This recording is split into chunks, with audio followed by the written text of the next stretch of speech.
If you were to step back in time and walk into a typical American kitchen during the winter of 1932, you would be struck by a profound, almost heavy silence.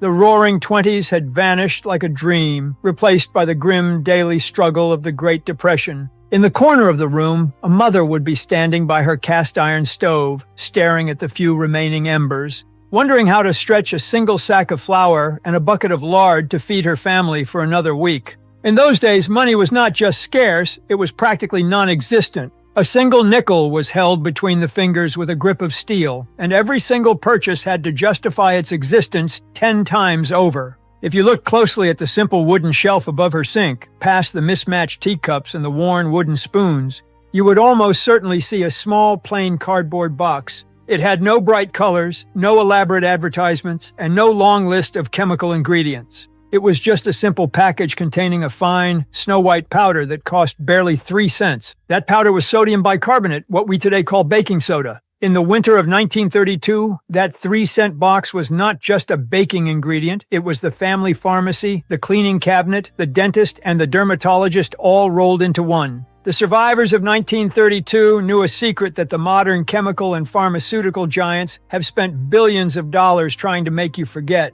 That a single natural 3-cent compound could do almost all of these jobs better, safer, and for a fraction of a penny. To understand why this humble powder became the cornerstone of self-reliance, we have to look at the world as it was during the Great Depression. In 1932, there was no health insurance as we know it today. There were no immediate care clinics on the corner, no government assistance programs to ease the burden of medical bills, and no cheap over-the-counter tablets for every ache and pain. If a child came down with a sudden stomach ache, a burning skin rash, or a painful toothache, calling the doctor was not an option. A single doctor's visit could cost upwards of $3, which represented several days of hard, back-breaking labor for a working man, if he was lucky enough to have a job at all. For millions of families, a medical bill meant choosing between seeing a doctor or buying coal to heat the home for the month. Out of this extreme necessity grew a deep, practical wisdom. People had to become their own doctors, their own chemists, and their own caretakers. They could not afford the luxury of ignorance, nor could they afford the luxury of specialized products. They had to rely on simple, multi-purpose substances that had stood the test of time.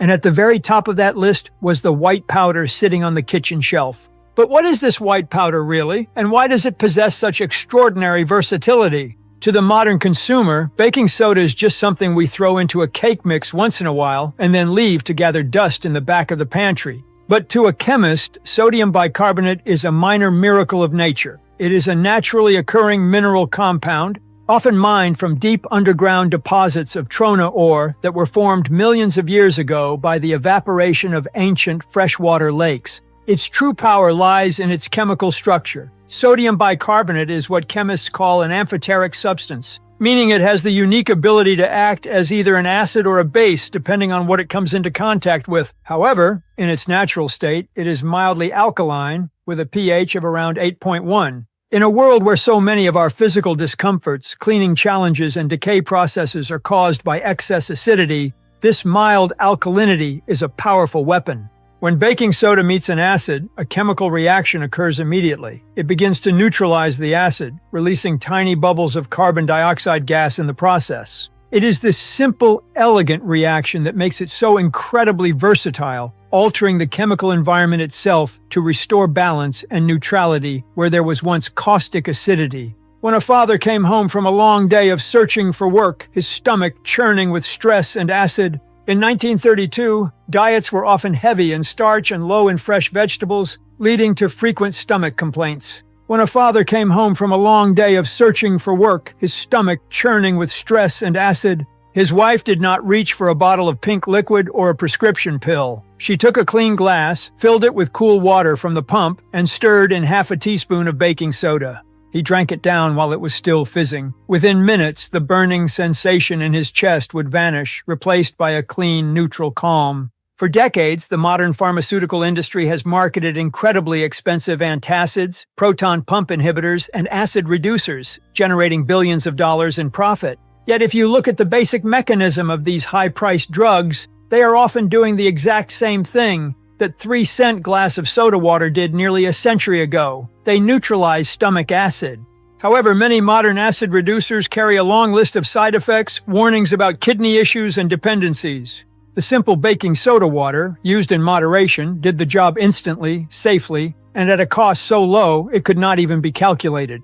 Modern doctors are now realizing that this old-school remedy was not just a primitive stopgap, but a stroke of genius. It worked because the bicarbonate ion is the body's natural buffer. Our own pancreas produces bicarbonate to neutralize stomach acid as it enters the small intestine, protecting our internal organs from being burned by our own digestive juices. By drinking a tiny amount of baking soda dissolved in water, the pioneers were simply reinforcing their body's own natural defense system.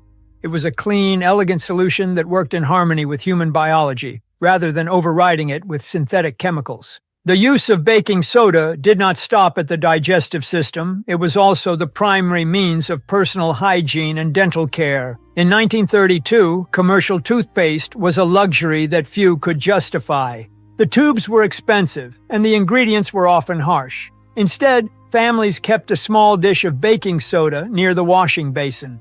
To brush their teeth, they would simply wet the bristles of their toothbrush and press them into the dry white powder until a thin paste formed.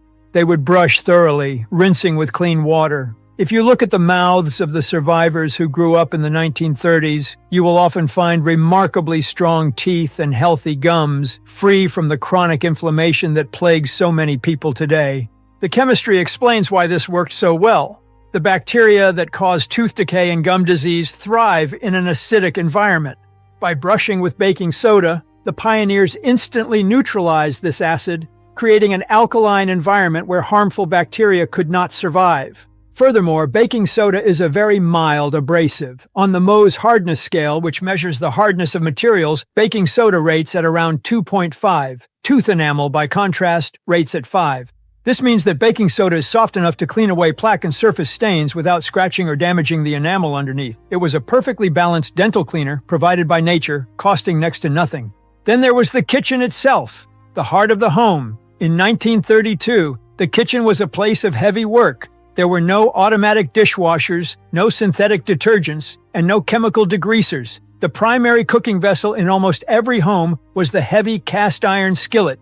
After frying salt pork or baking cornbread, a mother would sprinkle a generous handful of baking soda into the warm skillet. She would add a tiny splash of hot water, just enough to form a thick, gritty paste. Using a scrap of clean burlap or a soft rag, she would gently scrub the pan. The baking soda did something remarkable. Because fats are acidic, the alkaline baking soda reacted with the grease, breaking it down at a molecular level through a process related to saponification. It converted the sticky grease into a water-soluble substance that could be easily wiped away, all without stripping the seasoned oil layer of the cast iron. It left the skillet clean, smooth, and ready for the next meal, using nothing more than a penny's worth of powder and a bit of physical effort. It was a method that preserved the integrity of the iron, allowing these essential tools to last for generations. In the kitchen of 1932, dried beans were a staple, providing a cheap source of protein when meat was a rare luxury. However, cooking dried beans on a wood-burning stove required hours of constant heat, consuming precious firewood or coal. To solve this,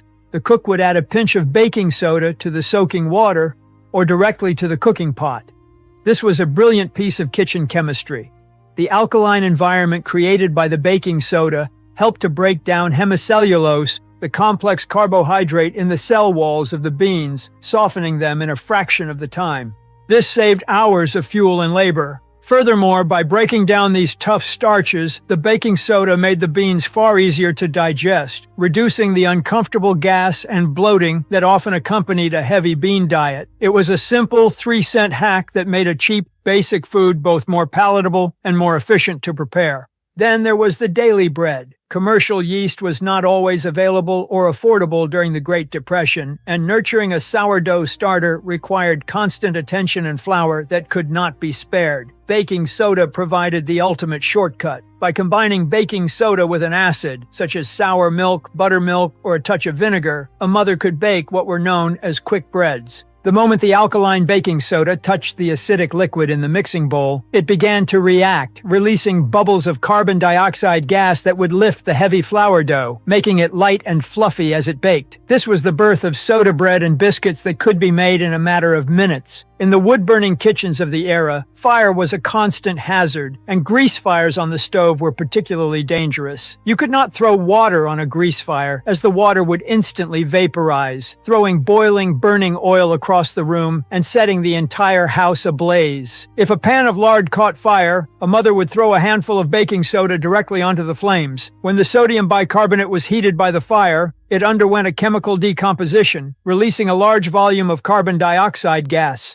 This gas immediately smothered the fire, cutting off its oxygen supply and extinguishing the flames safely in a matter of seconds. It was a simple, non-toxic fire extinguisher that cost next to nothing, saving countless homes from destruction in a time when municipal fire departments were miles away or non-existent in rural areas. Beyond the kitchen and the washing basin, baking soda was the family's first responder for skin ailments. During the hot summer months, children were constantly exposed to stinging insects and poison ivy. Mothers relied on a simple paste made of baking soda and a few drops of water. When applied to a sting, this paste worked wonders. This was not magic. It was science. Most insect venoms, including those of bees and wasps, are highly acidic. When the alkaline baking soda paste is applied to the skin, it draws the acidic venom out of the puncture site and neutralizes it, stopping the chemical reaction that causes pain and inflammation. For sunburns, they would dissolve a cup of baking soda into a tub of cool water and have the child soak in it. The alkaline water calmed the inflamed skin, restored the natural moisture barrier, and prevented the painful peeling. It was a gentle, natural therapy that respected the skin's delicate pH balance. For personal care, baking soda was also a trusted ally for hair and scalp hygiene. Commercial shampoos as we know them today did not exist. Instead, people used harsh bar soaps that left a heavy, dulling residue on the hair and irritated the scalp. To clean their hair, women would dissolve a tablespoon of baking soda in a pitcher of warm water and use it to rinse their scalp. The mild alkalinity of the mixture dissolved the excess oils and sebum, washed away the soap scum, and exfoliated the scalp, leaving the hair clean, soft, and shiny. They would follow this with a rinse of diluted apple cider vinegar to restore the hair's natural acidic pH, creating a simple two-step washing system that cost less than a penny and kept the hair healthier than many of the chemically loaded products sold today. After a long day of walking on gravel roads or standing on concrete factory floors in worn-out shoes, a working man's feet would be swollen, blistered, and aching. In 1932, there were no expensive foot creams or soothing Epsom salts in the cabinet. Instead, a basin of hot water was filled and a generous half-cup of baking soda was stirred in. Soaking the feet in this alkaline bath brought immediate relief. The baking soda softened the calloused skin, reduced inflammation, and neutralized the acidic waste products like lactic acid that had accumulated in the tired muscles. Furthermore, it completely eliminated foot odors by neutralizing the acidic secretions of the bacteria that thrive in damp shoes, leaving the feet clean, refreshed, and deodorized. It was a simple, soothing ritual that restored a hard-working body at the end of a grueling day. In those days, there were no disposable plastic diapers. Mothers used cloth diapers made of cotton or flannel, which had to be washed by hand and reused hundreds of times. These diapers were prone to absorbing ammonia from urine, which caused a painful, burning diaper rash on the baby's sensitive skin. To prevent this, mothers would soak the dirty diapers in a bucket of water mixed with baking soda before washing them. The baking soda neutralized the alkaline ammonia and the acidic residues, deodorizing the fabric and ensuring that the diapers were clean, soft, and free from irritating residues. If the baby did develop diaper rash, a light dusting of dry baking soda or a quick soak in a warm baking soda bath would calm the inflammation and heal the skin overnight without the need for expensive chemical ointments. Even outside the home, baking soda found its place in the maintenance of the family's old automobile. Early batteries were prone to leaking acid, corroding terminals. A solution of baking soda and water neutralized the corrosive acid instantly, turning it into a harmless salt and keeping their vehicles running. The power of baking soda to neutralize odors was another secret that kept the 1932 home fresh without the use of artificial perfumes. Today, we are told that to keep our homes smelling clean, we must spray aerosol cans of synthetic fragrance into the air, plug chemical warmers into our walls, and shake scented powders onto our carpets. These products are often loaded with phthalates, endocrine disruptors, and volatile organic compounds that pollute our indoor air and can cause respiratory issues. In 1932, they kept their homes clean by neutralizing the odors at their source. To keep the icebox smelling fresh, which was a wooden cabinet cooled by a block of ice, prone to moisture and mold, they would place a small saucer of dry baking soda on the shelf. The porous structure of the soda would absorb the damp, acidic odors from fish, onions, and sour milk, locking them away. To clean a musty wool carpet, they would sprinkle dry baking soda across the floor, let it sit for an hour to absorb the oils and odors from soot and dirt, and then sweep it away with a broom. The carpet would be left clean, fresh, and free from odor without a single drop of perfume. They also used it in their laundry. In 1932, water was often hard, containing high levels of minerals that prevented soap from lathering and left clothes feeling stiff and gray. By adding a handful of baking soda to the wash tub, they softened the water, allowing their simple homemade soap to work twice as effectively. It neutralized the acidic sweat and oils trapped in the fabric fibers, leaving the clothes fresh and soft without the need for modern, chemical-laden fabric softeners that coat our garments in a layer of synthetic wax. The strategy was simple and highly effective. They launched massive advertising campaigns to convince the public that the old ways were backward, unsanitary, and unscientific. They associated self-reliance with poverty. They told housewives that a modern, progressive home required specialized products, a blue liquid for the windows, a yellow powder for the sink, a red gel for the teeth, and a purple pill for the stomach.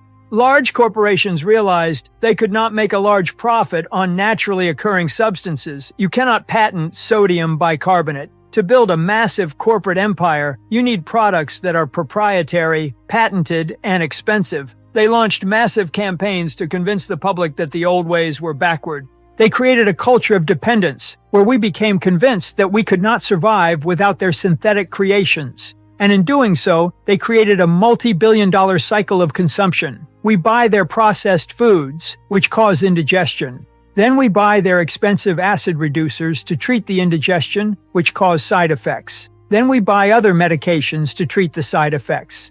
We use their synthetic toothpastes, which irritate our gums. Then we pay dentists to treat the gum disease. We use their toxic sprays, which trigger asthma and allergies. Then we buy air purifiers and prescription inhalers to breathe. It is a system designed to keep us dependent, spending, and slightly unwell. The old-timers did not look at frugality as a sign of weakness. They looked at it as a form of freedom. When you know how to use a single 3-cent box of baking soda to replace 10 different corporate products, you are no longer dependent on the global supply chain or the whims of corporate pricing. You are self-reliant. You have reclaimed a piece of your independence. It was a silent rebellion against a system that profits from helplessness. Let us look closer at how this simple compound can be used today to reclaim that independence. By keeping a few large boxes of baking soda in your pantry, you can eliminate the need for chemical laundry detergents and toxic oven cleaners. This kitchen hack is just one thread in a vast tapestry of forgotten knowledge. The survivors of 1932 possessed a complete system of living, a collection of skills, recipes, and home remedies that allowed them to live rich, healthy, and dignified lives during a time when the world was falling apart around them. They knew how to make soap from scratch, how to preserve food without electricity, how to grow bountiful gardens in tiny spaces, and how to treat illnesses with the simple plants and minerals found right in their backyards.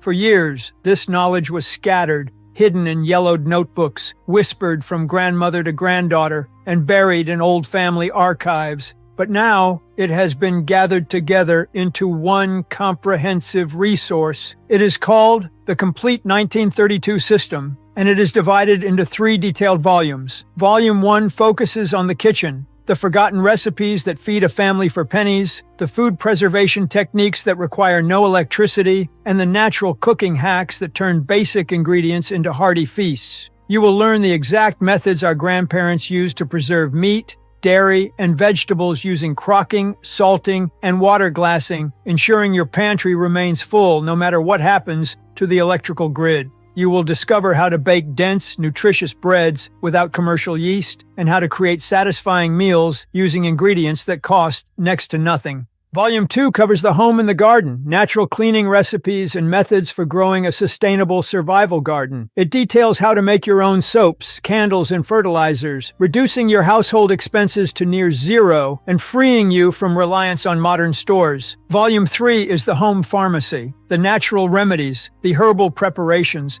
and the simple mineral solutions that the pioneers used to keep their families healthy when doctors were out of reach. It contains the exact recipes for traditional salves, syrups, and tonics that have been passed down through generations, providing you with a safe, natural alternative to the chemical products of the modern pharmaceutical industry. You will learn how to stock your own home apothecary with natural remedies for everything from colds and flu to cuts, burns, and chronic pain, giving you the peace of mind that comes with true medical self-reliance. This system is a practical guide for the modern world, designed to help you save thousands of dollars, reduce your exposure to toxic corporate chemicals, and build a resilient, independent household. To make it as easy as possible to implement these old-timer secrets in your own life, we have created printable guides, recipe sheets, and a daily self-reliance calendar that you can keep in your own kitchen. If you want to reclaim this forgotten wisdom and protect your family from the rising costs and chemical dependencies of the modern world, you can access the entire system today. All you have to do is click the link in the first pinned comment below this video. By downloading these guides, you will not only be gaining a wealth of practical knowledge, but you will also be supporting the preservation of these essential American traditions. The survivors of 1932 showed us that when times get tough, we do not have to give up. We just have to go back to the basics. Click the link in the pinned comment and let us take that first step back to self-reliance together.